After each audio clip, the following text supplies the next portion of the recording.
guys, welcome back to my channel. For today's video po is magagawa ako ng squid, adobong pusit. Ayan. Minarinate ko po siya sa suka, tapos soy sauce, salt and pepper, then konting sugar, tapos konting cornstarch.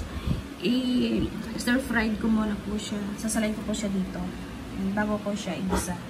Then, igigisa ko po siya sa may bawang, sibuyas, may sili, may bay leaf, tapos may soy sauce, vinegar, oyster sauce, and then, ito po, seasoning, sugar, konting nor cubes, and then, black pepper.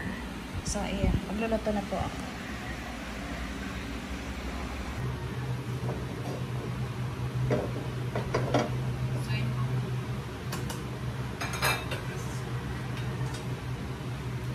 Lalagay ko natin yung stick.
Pwede naman po pati sa baw ko is ilalagay ko dyan.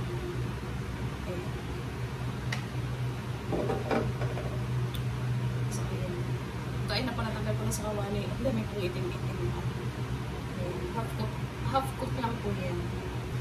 Okay, mag-inisa po. Maglalagay po ako ng cover. Tsaka kasi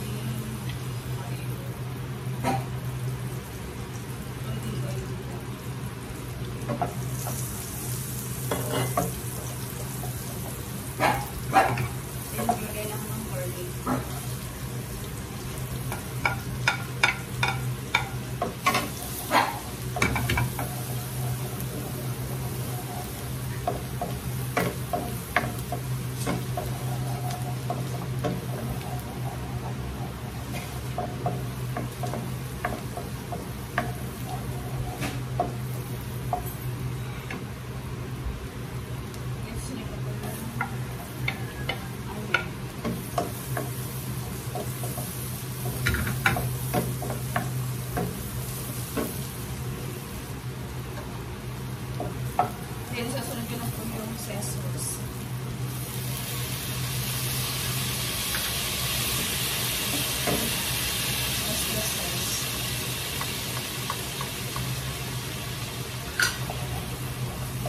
Then yung seasoning.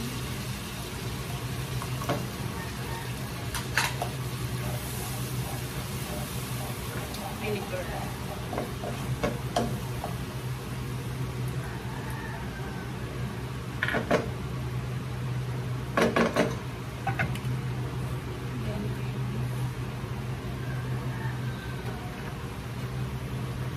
Then ito po yung pinagbabaga ng pusit. So, nakapalit lang po yun. Ang buko.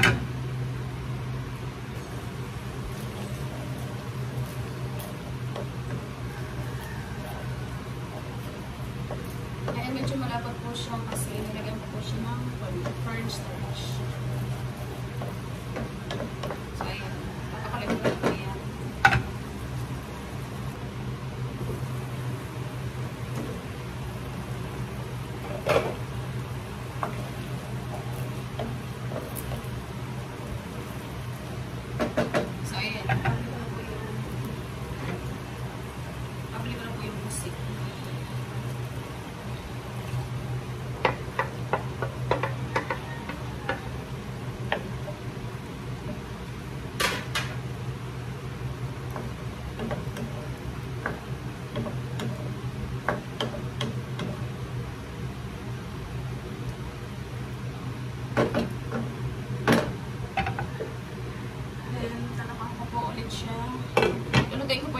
minute. 1 minute lang. So, after 1 minute,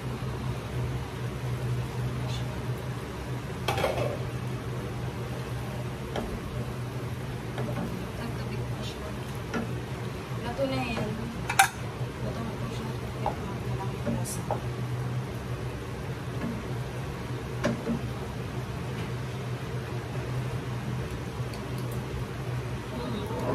Masarap na guys.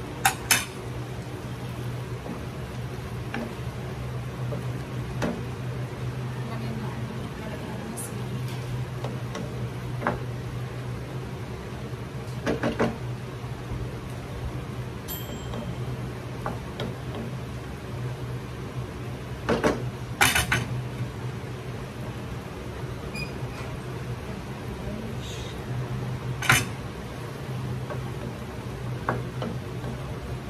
Luto na po siya. Ganyan lang po din. Hi guys, ayan na pala ang aking finished product na adobong pusit. Ayan, masarap po siya. Thank you for watching guys. I'll see you soon. Bye-bye. God bless. Ayan ang aking pusit. Tapos ito may siomai. Yan po ang aming lunch. Sarap ng siomai. Tapos ang pusit.